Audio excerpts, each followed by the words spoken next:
Hi hello வணக்கம், எல்லோரும் எப்படி இருக்கீங்க? Welcome to Vino Venkat channel. இன்றைக்கி என்ன வீடியோ பார்க்க போகிறோன்னா, உங்களுக்கு தம்ப்நெயில் பார்த்தாலே தெரிஞ்சிருக்கும். இன்றைக்கி பார்த்திங்கன்னா அக்ஷய திருதியை. அது எங்கள் வீட்டில் எப்படி செலிப்ரேட் பண்ணோம் அப்படின்ற வீடியோ தான் நம்ம பார்க்க போகிறோம். அதே மாதிரி இன்றைக்கி பார்த்திங்கன்னா லக்ஷ்மிக்கு உகந்த நாள். பாஞ்சாலி மணிமேகலை அவங்களுக்கு இன்றைக்கி பார்த்திங்கன்னா அக்ஷய பாத்திரம் கிடைச்ச நாள். அதனால் இன்றைக்கி பார்த்திங்கன்னா நம்ம அக்ஷய திருதியை செலிப்ரேட் பண்ணுறோம். இதுக்கு மெயினாக பார்த்தீங்க அப்படின்னா கல்லுப்பு மெயினாக நம்ம வைப்போம். அது எதுக்காக அப்படின்னு பார்த்தீங்கன்னா, லட்சுமி பார்க்கடலில் வாசம் பண்ணதுனால அவங்களுக்கு கல்லுப்பு ரொம்பவே முக்கியமானது. அதே மாதிரி எங்கள் வீட்டில் பார்த்தீங்கன்னா ஏலக்காய் வச்சுருக்கோம். அதே மாதிரி காய்ந்த மிளகாய், இது ரெண்டும் வச்சுருக்கோம். ஏலக்காய் எதுக்கு அப்படின்னு பார்த்தீங்கன்னா, வீண் செலவு அந்த மாதிரி எதுவும் நம்ம வீட்டில் ஆகாமல் இருக்கிறதுக்காகவும், காஞ்ச மிளகாய் பார்த்திங்கன்னா எதுவும் திருஷ்டி அந்த மாதிரி எதுவும் இருந்தால் அது போக்குறதுக்காகவும் காஞ்ச மிளகாய் வச்சுருப்போம்.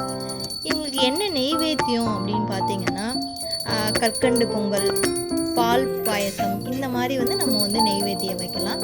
அதே மாதிரி இந்த வருஷம் எங்கள் வீட்டில் பார்த்திங்கன்னா வெள்ளியில் விளக்கு வாங்கி வச்சுருந்தோம். வெள்ளியில் தான் வாங்கணும், தங்கத்தில் தான் வாங்கணும் அப்படின்ற மாதிரி எந்த ரெஸ்ட்ரிக்ஷன் அந்த மாதிரிலாம் எதுவுமே கிடையாது. நம்மளால் முடிஞ்சது எது வேணாலும் வாங்கலாம். அன்றைக்கி நம்ம ஒரு தானம் பண்ணால் பார்த்திங்கன்னா புண்ணியம் பெருகும் அப்படின்னு சொல்லுவாங்க. அதே மாதிரி அன்றைக்கி ஏதாவது பொருள் வாங்கினாலும் இன்னும் மென்மேலும் பெருகும். அதனால தான் ஏதாவது நம்ம அன்றைக்கி வாங்கணும் அப்படின்றது ஒரு ஐதீகம்.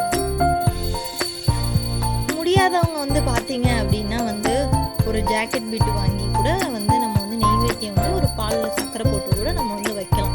ஏதோ நம்மளால் முடிஞ்சது அன்றைக்கி என்ன பண்ணாலுமே பெருகும் அப்படின்றதுனால தான் அன்றைக்கி நம்ம ஏதாவது ஒரு பொருள் வாங்கி நம்ம வைக்கிறோம். அது ஒரு பொருளாவோ இல்லை தானமாவோ எதுவாக இருந்தாலும் பரவாயில்ல, அன்னைக்கு வாங்கணும் அப்படின்னா மென்மேலும் பெருகும். அதுதான் ஐதீகம். இதில் பார்த்திங்கன்னா நாங்கள் குபேரர் சிலையும் வச்சுருப்போம். அதே மாதிரி பார்த்திங்கன்னா அன்னபூரணியும் வச்சுருப்போம். குபேரர் சிலை எதுக்காக அப்படின்றது ஆல்ரெடி எல்லாருக்குமே தெரிஞ்சது தான். அவர் நம்ம வழிபட்டோம் அப்படின்னா செல்வம் மென்மேலும் பெருகும். ஸோ அதனால் குபேரர் சிலை வச்சுருக்கோம். அதே மாதிரி பார்த்திங்கன்னா அன்னபூரணியை வழிபட்டோம் அப்படின்னா என்றைக்குமே அன்னம் வற்றாமல் நம்மளுக்கு மென்மேலும் பெருகும் அப்படின்றதுக்காக நாங்கள் அன்னபூரணியும் வச்சு அன்றைக்கி வழிபடுறோம். இப்படி தான் எங்கள் வீட்டில் இன்றைக்கி அக்ஷய திருதியை செலிப்ரேட் பண்ணோம். எங்களோட சேனலை நீங்கள் இப்போ தான் ஃபஸ்ட் டைம் பார்க்குறீங்கன்னா மறக்காமல் லைக், ஷேர் அண்ட் சப்ஸ்கிரைப் பண்ணிவிடுங்க. தேங்க்ஸ் ஃபார் வாட்சிங்.